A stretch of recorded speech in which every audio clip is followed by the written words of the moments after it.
Come with me as I restore this old dresser for one of my best friend's nurseries.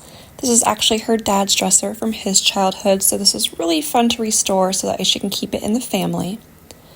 Here I am. I'm just taking off all of the existing handles, and I'm not going to be reusing these for the dresser, but I do keep them for future use just in case. So I'm just taking all of those off. And then there is a couple of decorative pieces. There's one at the top, which you'll see me try and remove here.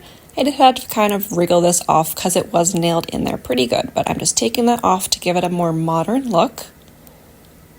And I'm just getting all of those screws out because it was actually screwed in there as well. And here I went in with a carbide scraper and then a belt sander, and that was to get the existing finish off since I am going to be keeping the top as some solid wood. Afterwards, I went in with my orbital sander, and to get this nice and smooth, I did start with about a 180 grit, and I worked my way up to 240. And that way you get a nice smooth finish without any lines from the sander. Here I added on a foam pad, and this is to get in those curved areas.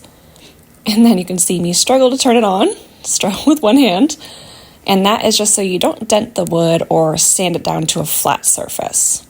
Then I scuff sanded all of these drawers, as well as the sides of the dresser since I'm going to be painting those, and I moved it inside, that way it'd be more comfortable to work on. Just getting all of the dust off of the drawers and the tops, that way the paint can adhere really well. Here you'd see if I did nothing to the top, it would be this nice yellow color of the natural pine, but I didn't want that. So I went in with a paint wash, and this is some tan paint mixed with water to dilute it.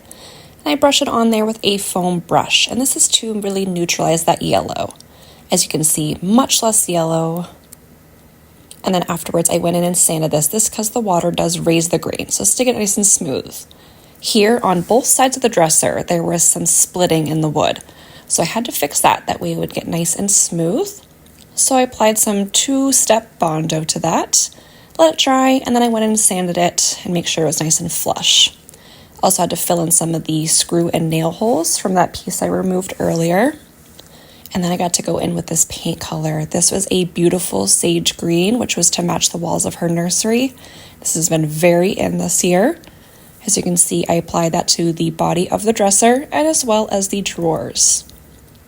Then to match the wood already in her nursery, I mixed these 2 stain colors.